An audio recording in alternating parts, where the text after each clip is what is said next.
Hello, and welcome to Hey Boomer. My name is Wendy Green, and I am your host for Hey Boomer. And Hey Boomer is the podcast where we go beyond the surface, exploring the complexities of family relationships, maintaining health, navigating caregiving, coping with divorce or widowhood, and embracing new relationships. It's the podcast that acknowledges the challenges and opportunities that come with aging with a compassionate and realistic approach. The definition of traditions is the passing on of customs or beliefs from generation to generation. By having our traditions, we are saying this is how our family does things, and it creates a sense of belonging. There are many reasons that traditions change. Traditions could change due to death or divorce or even a move. Traditions may change when new members enter or leave a family.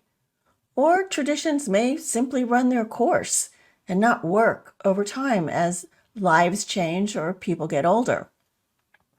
The ending of a tradition may bring some sadness. I used to make birthday pancakes for my kids every year.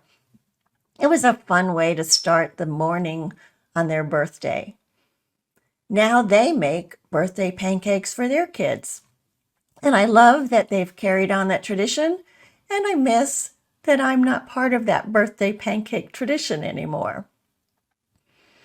Certainly COVID changed some of our traditions.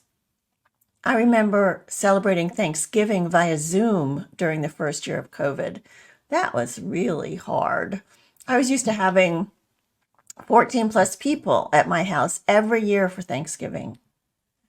Now that we're back together, Thanksgiving has really moved to my son's house, and they do all of the preparation and the cooking. And I'm glad that we're still celebrating together, and in some ways, I'm glad that they've taken that on. Now my mother has remarried, and that has brought in another complexity to the family.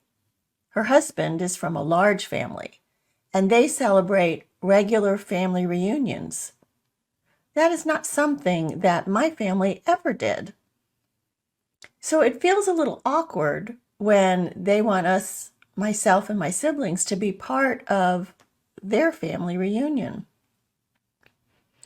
When my mother married, I welcomed her new husband, my stepdad, into my family gatherings, but I've struggled to feel like I'm part of his family. I didn't marry into his family, my mother did. So it feels a little awkward to be part of that family reunion when I'm not really part of that family. So families get complicated, and we can tend to make them even more complicated by the way we perceive things. So today we're going to talk about all of this, try to sort it out, reframe our beliefs so that they serve us best, they serve our family best, and we can have the traditions in our lives that mean something to us. My guest today, Suzy Rosenstein, is a master certified life coach and host of the popular podcasts for midlife women, Women in the Middle, Loving Life After 50, and her newest podcast, Women in the Middle Entrepreneurs. Suzy knows firsthand that having the privilege to age is a gift. She helps women 50 plus get unstuck, believe what's actually possible, and find the meaning they're looking for with confidence, courage, and commitment to having fun pursuing it. She has had many opportunities to talk with women about the role traditions play in their families and the discomfort that is caused when blending family traditions, and that doesn't always go smoothly. Suzy is fun and knowledgeable, and I know you're going to enjoy this conversation, but you have to wait a minute because I have two cute little things to tell you about, little ads to tell you about. So first of all, if you're a long-distance caregiver, how would you like to easily connect face-to-face with your loved one? The Digital Health Companion from Caroling 360 is a safe, secure, an easy to use device that fosters regular social interactions.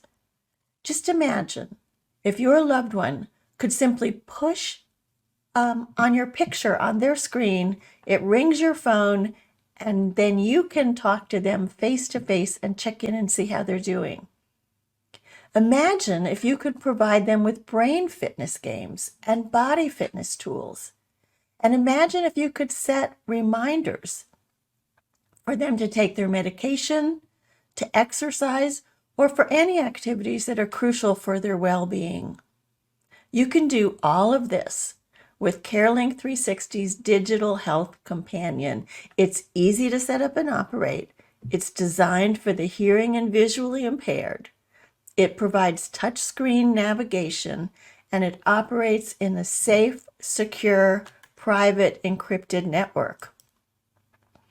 You can go to mycarelink360/ref/boomer and check out all of the features that CareLink 360 offers. And then if you are interested in purchasing one for yourself, use the word boomer, all lowercase, in checkout, and you'll get 5% off your purchase. That link will be in the show notes. And one more thing, you know how much I love traveling with Road Scholar. Road Scholar is by far my favorite way to travel. In fact, this year I'm going with a group of people to Quebec to do a tour of the city, hiking and walking and eating and laughing and having the best guides in the world and learning so much about the history of the place. I can't wait. I've had taken trips with my grandchildren. I've taken trips to national parks and just amazing places. They go to all 50 states. They go to 100 countries. Each trip is unique, and there are also virtual trips if you are unable or unwilling to get on an airplane right now and travel. So go to ROAD scholar.org/heyboomer, and please use the /heyboomer. It lets them know you heard about the trip here. All right, let's bring Suzy on. Hello, Suzy. Hi, so happy to be here. Oh, I'm so glad you could join us today. Thank you. So I wanted to tell you how much I love your intro, where you say you help women 50 plus get unstuck, believe what's actually possible, and find the meaning they're looking for with confidence, courage, and commitment to have fun pursuing it. So kind of break that down. What does that statement mean for you? Well, the thing is that when we get stuck, we're usually in autopilot living mode where we're not really thinking, we're just doing. We're just doing the things that we've been doing, and we're a little bit removed from thinking about what it is that we really want. And then if and when you get to the point where you're actually clear about what it is that you want, to have the courage and the commitment to allow yourself to want it and to do what needs to happen to make it happen, it's a whole other ballgame. Mm. And it does take courage and commitment. It does. And constant. We're really, so many of us aren't comfortable or used to putting ourselves first. So there's a lot of obstacles that get in the way. So you have to figure out what you want. You have to figure out how to make it happen with your own shenanigans that are going to get in the way. So there's all kinds of things that pop up. Yeah. And you are a master coach. And, I'm just curious about what that has taught you along this journey. It's taught me how to manage my emotions, manage my mind, get perspective on my thinking, and just to really hone the skills to be even better and better at coaching, which means a lot of listening. And what I like to think of is putting the patterns together, so you really see the patterns that are coming from thoughts, which are coming from speech. And then you can piece it all together and ask amazing questions that really help your clients have these epiphanies for themselves. Yeah. So have you used that? Now we're talking about traditions. Have you used, how do I ask this, right? Like when we are coaches, trying to coach our own family is probably not a great idea. Never. But I'm sure there have been times when you've come up with just the best question to ask about how to navigate some of the things that come up in families. Well, yeah, and I'm often met with, Mom, I wasn't asking to be coached and I wasn't asking for your opinion. Because with my kids, I do let the opinions fly. Oh, And it's I so always true. say, well, I can't help myself. I'm going to share, but you don't need to listen. Right. You don't need to do it. I mean, you know what I mean? I know. I get that too. Mom, I don't need coaching. Thanks anyway. Well, the way around it is I just ask. I said, can I offer you? I do have some insight from my coaching experience. I ask. And Just, sometimes they say, okay. yeah, sometimes they do. But I always Right. tell them you don't need to apply this to your life, but I have a lot of experience. A, I can't help myself, and B, I really care about you. So every Yeah. once in a while you get a text, never in person. You were right. It's very rare, but it's so fun when that It's happens. so nice when that happens. It is. It is. So let's start with believing what's possible in the family dynamics when things change, when new people join the family or people leave the family. Let's talk about how our beliefs get involved in that. The first thing I like to do, which is I think the step that most of us skip, is to think about how we want to feel in the future related to this thing. So if it's about somebody leaving and like welcoming somebody in, you could ask yourself, how do I want to feel, a year from now, 5 years from now in my relationship with that person, even before traditions. And Mm-hmm. it comes up a lot when you do think about traditions too. And that was one thing I definitely wanted to talk about today is how do I want to feel about this topic? Why is it important to me? Why did you care about the pancakes? You know, Mm-hmm. why did you care about it? Did it make you feel needed? Did it make you feel creative? Did you like to surprise and nurture and give? Like, what was that? And to just allow yourself to think a little bit about what am I hoping for in the future? Because this kind of stuff doesn't happen by accident. New traditions don't happen. Pivots on traditions don't happen. Relationships don't happen by accident. And in midlife and beyond, we want to be really, really intentional because we do have that time sensitivity, that urgency around time, that we need to really make our time count. And by wasting time doing stuff, thinking stuff, feeling stuff that weren't planned, that weren't intentional, it can really take you down a road. And we're not talking about road scholar. We're talking about a I road know, to right? spin and frustration and confusion I know. and And maybe disappointment. it's so hard. So like with the pancakes, for me, that was a way of showing them they're special and doing a little nurturing and a little celebration before off they went to school. And I love that they took it on themselves. Exactly. Right? So it was like, oh, good. So that meant something to them too, which was cool. But when it's somebody else imposing, like I mentioned in the beginning too about this family reunion thing, there's a lot of and I know my mother's listening, so sorry, Mom, but there's a lot of expectations about, well, it's important to me, so I want you to come to the family reunion. And it's harder for me to wrap my head around that. Why is Well, because of the way you're thinking about it. So so when you how think how do I about that change that? relationship, right? Yeah, it might be something like, this really isn't relevant to me. Or I love that my mom's happy, but I don't really see that this is a great use of my time. Or I feel awkward when I don't know anybody. Like, I don't know. Do you know what you're actually thinking? I'm thinking that I didn't marry into this family. This is not my family. It's her family. She married into it. And I've been trying to, right? Like Yoda says, there is no try. Do or do not, right? I've been trying to change my mindset about it because it's important to her. I care about my stepdad. Right. So you're not there yet because you still haven't figured out a way to think about it on purpose that creates the feeling that's going to help you go with a smile on your face, if that's what you want. If you want to have, like when I'm in a situation like that, I always calm myself down and get myself excited about having one meaningful conversation. And that really helps me. Like it helps me in a networking event. It helps me in any situation where I feel like I'm on the outside. I don't know many people. And instead of feeling like I need to know everybody, I want to have one meaningful conversation, and that's that. And that has freed me. So I wonder if there's like a baby step kind of thought that you can move into to create the feeling that you want. So how do you want to feel? Do you want to feel loving, supportive, curious, interested?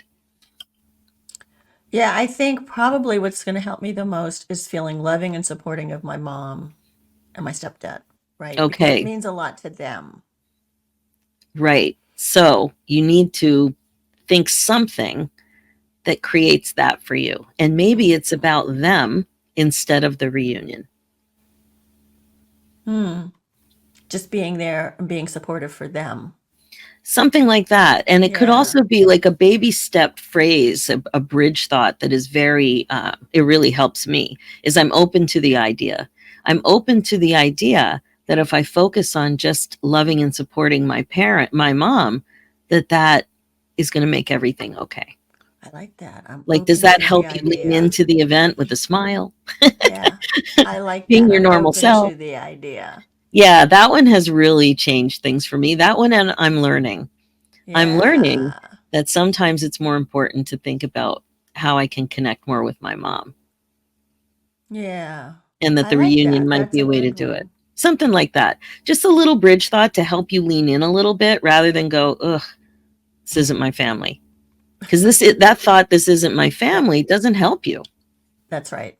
That doesn't help me at all. It just puts up a barrier and it's uncomfortable. So, yeah. Yeah. Amy, thank you for that baby set thoughts. She likes that phrase. Yeah. And Awesome. but I like that idea of being supportive of my mom. That's a good one. Okay. So, let's move into other ways that bringing other people into families can mix things up as far as relationships and traditions. Well, it's funny that you started out with an example about a reunion, because as I was thinking about my stepmother, who came into my life when I was 5 years old. So it's a very different situation. Mhm. But there was also a reunion in her family. Oh, And yeah. we would go to the middle of Pennsylvania. Her mother's side was Pennsylvania Dutch. So we were going into rural Pennsylvania. And there were so many cousins of hers that had fun names like Butch and Socks, like really fun nicknames. And I remember they were so nice to us. So they were, uncle cousin type adults, and we were kids running around playing in the woods, basically, Right. with a lot of food. There was a lot of food, and I kind of liked it, but it was a long drive. So in my Mm-hmm. little 10-year-old or 7-year-old mind, it was like a really long drive. We didn't know anybody, but I do have fond memories of it. So it was so fun that you mentioned that, because when I was thinking about her family traditions that were very different, growing up in a rural small town with parents who had huge, numbers of 11 kids, and grew up Right. on farms, and all that stuff, not Jewish, right? And so Right. she converted. It was very Oh, different wow. background Yeah. and a lot of fun, a lot of fun. But the reunion popped up, and the next thing that popped up was food. And what I find with the traditions topic is, I also did one on my podcast, and in the it was in the second year, because I love this idea of traditions and what happens with traditions, because it's not just coming up with a happy medium or a compromise when new people come into your family, but it's also identifying with this idea that traditions don't happen by accident either. A lot of times a tradition that you just assume you grew up with will Mm-hmm. just die if somebody doesn't pick it up Mm-hmm. and own it and want to carry the torch. And a lot of times it's the matriarch of the family, not always. But, it could be anything from a recipe that used to be a really favorite recipe at a holiday meal. If nobody owns that, it's not going to continue.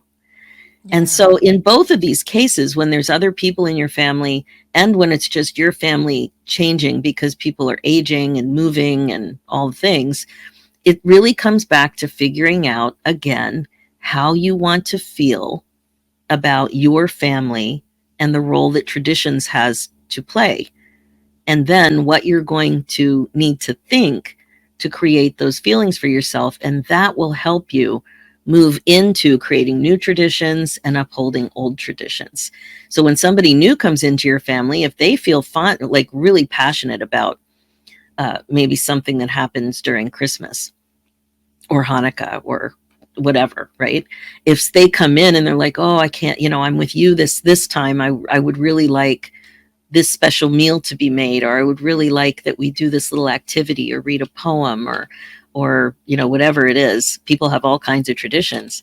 Again, if you rely on how do I want to feel versus I don't know about that, that doesn't fit into the normal way that we've been doing it for 40 years, then it changes things. Because if you want to feel love, support, compassion, connection, you might have a very different response if you're guided by your feelings. Does that make sense?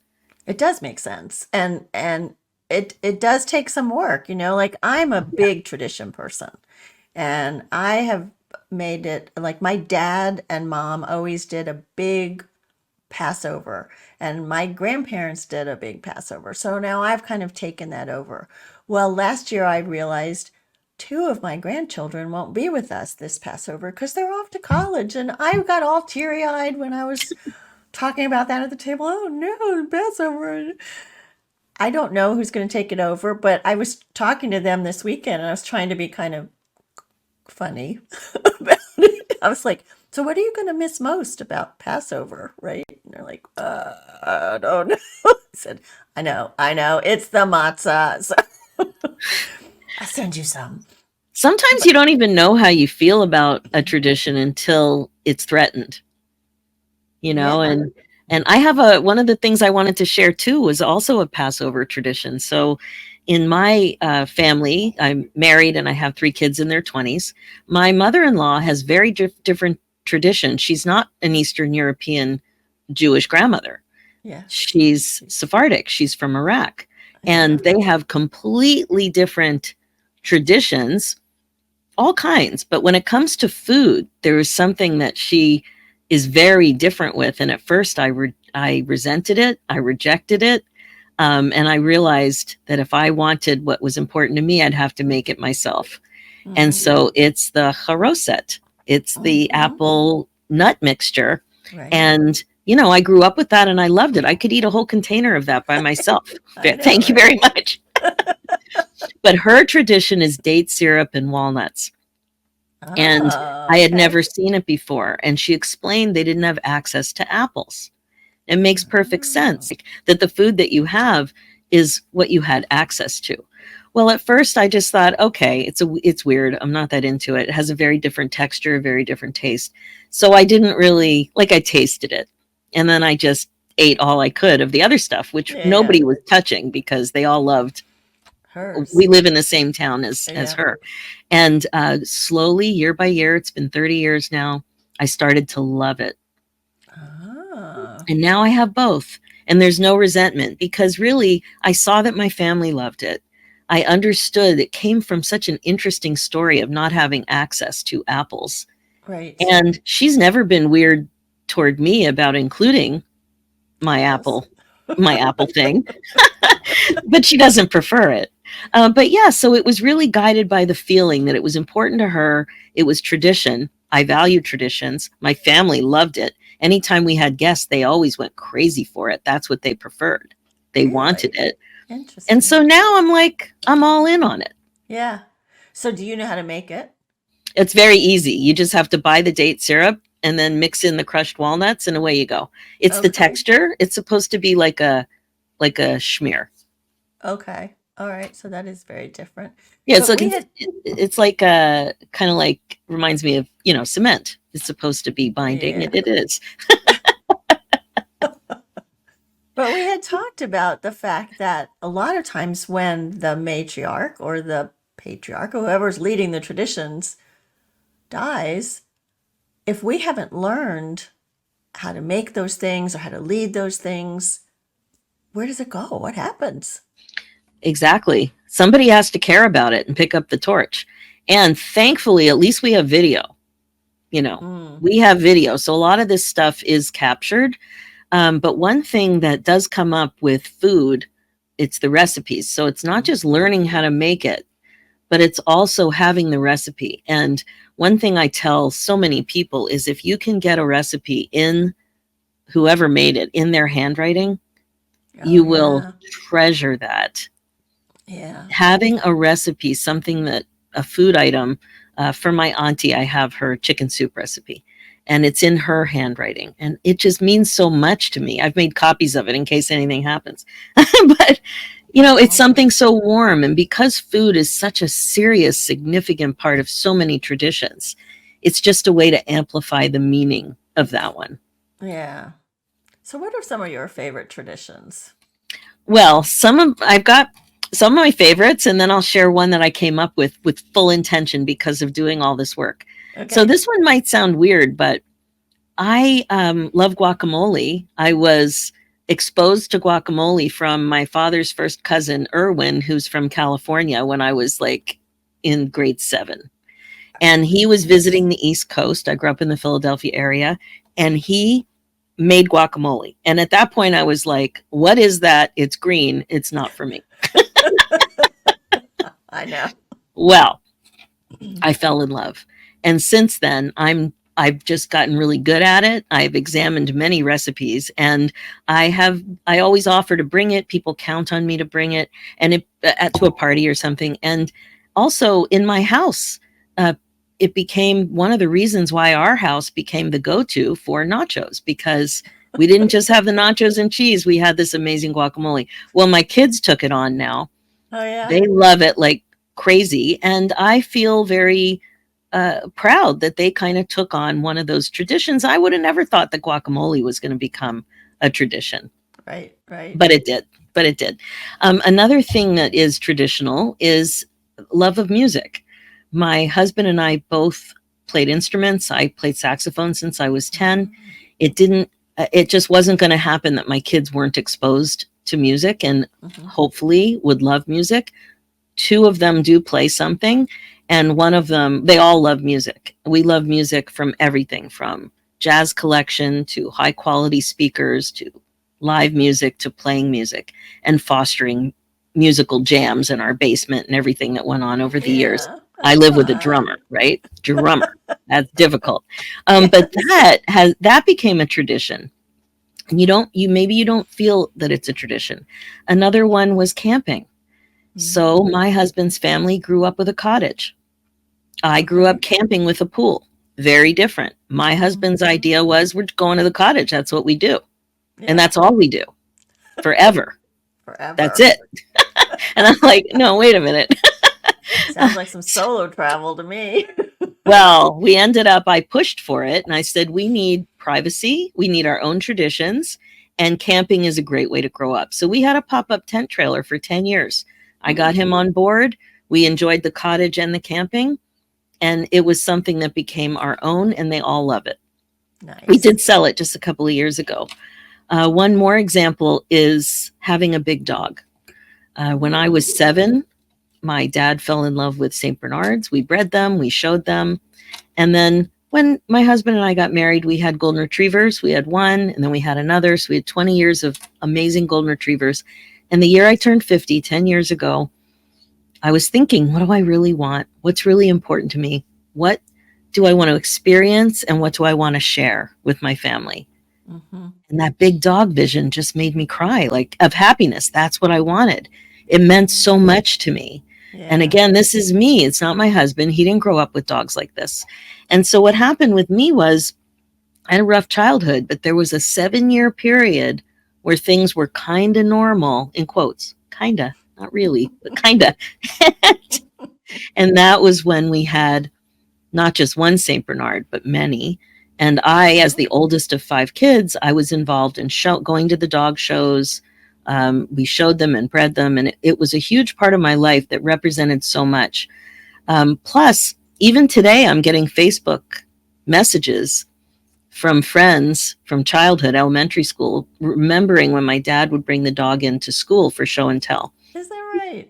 We had 260-pound St. Bernard. He was huge and he was so nice. Anyway, People still remember that. That's so oh, fun. constantly. It happened again a couple weeks ago. So when I turned 50, I wanted a big dog experience. And because of that cottage situation, we needed a swimmer. So we got a Newfoundland, which they're swimmers, they're water rescue dogs. He's only 135 pounds, but he is amazing. And what's happened in my family, this family, has been exactly what I hoped. They love him. They appreciate him. It's the best way to meet people. People pull their car over to stop and meet him. And he makes people happy. And he makes us happy. So it was the big dog thing and dogs in general, definitely part of a tradition that I wanted to And push. it was all very intentional. That's what I hear you talking about. It's how do you want to feel? What's the feeling you want to share and feel yourself? Right. Very intentional thought. So he must have brought in, being that his mom was Iraqi, he must have brought in some very different traditions. Yeah, but his father has the same background as I do. But yeah, she's very talented and she's very she has a lot of interesting experiences. She did bring, and a bunch of her sisters live in Toronto, so there's a lot of that energy and that experience, and they all grew up together, and they did. So in your opinion, why do you think family traditions are so important and we hold on to them so firmly that we don't like change? Yeah, it's very grounding and there's a lot of meaning. And a lot of times we come to rely on it as part of a feel good part of our childhood, just like I was explaining about the dog. I think that's it because of what it means to us. And a lot of times it means reliability, stability. A lot of people have stuff in their childhood that wasn't great, but these traditions tend to take on a bigger meaning. Maybe even if it was only 1 or 2 times a year, we still remember them so fondly and we could rely on them. And there is research about resilience, about even the importance of having regular family dinners. So I think it's that regularity and counting on, and usually traditions are fun, but it's what we make them mean. It is what we make them mean. Yeah. I was trying to think of some weird family traditions that we've had, I mean, my dad used to have this thing where he'd go to the county fair every year and he always came home with a new animal. Like one time he came home with a goat and one time he came home with a monkey. And we lived in a monkey? Yes, a spider monkey. My mother didn't like that at all. We lived in a community on a lake, nice homes. And it was, those animals didn't get to stay very long. But I mean, that was, we could always expect, oh, there goes dad off to the county fair. And a lot of times it was my sister that would go with him and they'd come back with some kind of. But I think that was probably a very important tradition for your sister to share with your dad, that something wacky was going to happen and she was a part of it. Yeah. It was rabbits or it was whatever it was. They were coming home with it. Something wacky. Yeah. Well, I think doing this work on traditions, it helped me come up with something about the cottage. And so, as I mentioned, that cottage thing for people who grow up with a lake house or a cottage or camping tradition, anything like that, they really don't want to do much else other than that thing. And I was annoyed by that over the years. And it's been a lot of years now. So when I turned, no, it wasn't a milestone birthday. It was a few years ago. I thought, what can I do that is totally mine at the cottage? Totally mine. And I thought of a weird example for me, but it worked like a charm. And it was to develop a signature drink at the cottage. And the reason, right? And the reason it was weird for me is because I don't really drink. But I thought that would be fun. I could make a virgin version of it. And so it became a whole fun thing to do with my kids. They were concocting it. They made a recipe. One of them had done some bartending, so we knew. We talked about the shape of the glass, the color of the drink, if it was going to be fruity or creamy or like what kind of flavor, and they came up with something. And I Huh. purchased the fun glasses with the umbrellas and the straw, and we made sure we had maraschino cherries, and the name of it became the Sturgeon Sunrise. And All sturgeon is right. because of the Fish. sturgeon, the Yeah. fish. But what was so cool about it was for my birthday that year, they shocked me. I was happy to just have the inaugural drink. Right. They contacted a friend of theirs who was a professional graphic designer.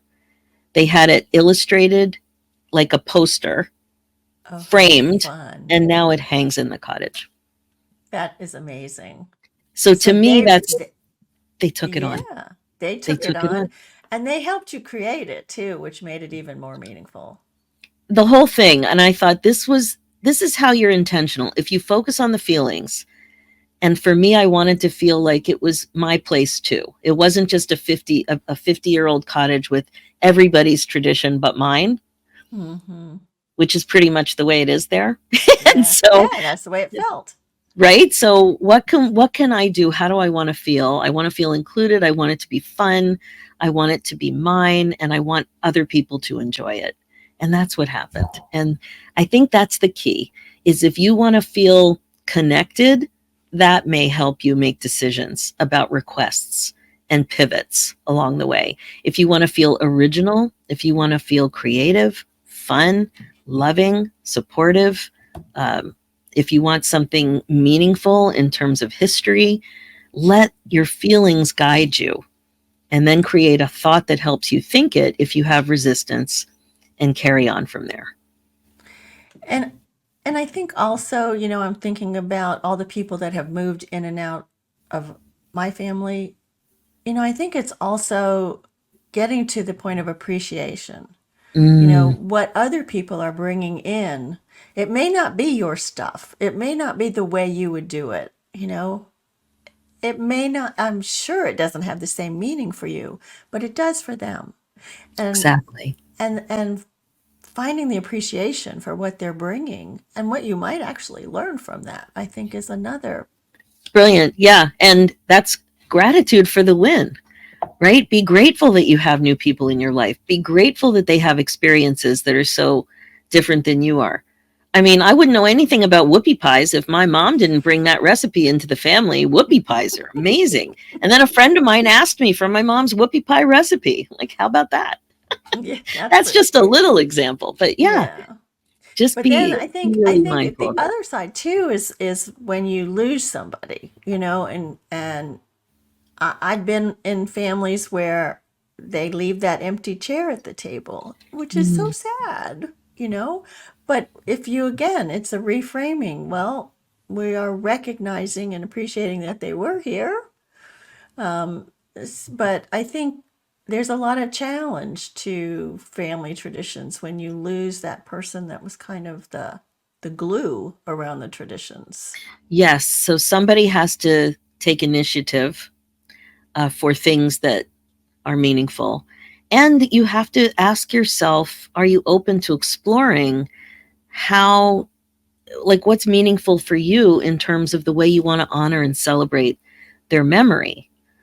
Um, I think there's a lot of room there Hmm. for just a really meaningful future of memories.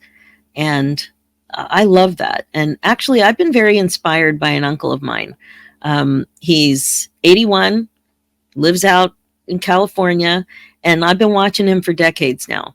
He's incredibly sensitive and creative about this sort of stuff. And I have watched him create beautiful traditions, everything from celebrating the 50th anniversary of his graduation from Miami State. Oh, yeah. He ordered stuff online, and he pulled out his ring, and he like really got into Oh, it. yeah. And he also he had a backgammon tradition that was wonderful. And every year, he and his wife would have a backgammon, game. I think they did a series of three, and the winner would get a cup, a special cup that was made from a cup from Friendly's, which was a restaurant on the East Right. Coast. Yeah. They called it the Fribble Cup. So it was just a meaningful thing that they played it whenever they went on vacation. They did the series of the backgammon games, and whoever won the cup got their name on the cup, and the cup Oh, sat cute. on top of their fridge. So, I Yes. mean, you can have traditions that are part of daily life. They don't need to just be big, notable reasons to celebrate. It just all takes more mindfulness. Yeah. And as I said in the beginning, sometimes they have to change. So I used Yes. to, for Thanksgiving, we would go around the table. What are you thankful for? Well, of course, as the family got bigger and bigger, I mean, it took a long time. And the kids started rolling their eyes like, okay, mom. So I decided one year to do those paper chains, and I'd leave paper out and the kids could write and the grandkids really got into it. So we had this long paper chain around the table of all the things they could think of that they were grateful for. So that was fun. That was a fun Fun project. and meaningful, and you read your audience. You read There the you room. go. Read the audience. Yay. Well, I want to thank you, Suzy. I knew this was going to be fun. You're always so easy to talk to and fun. So I want to encourage people to go listen to Suzy's podcast. She really is amazing.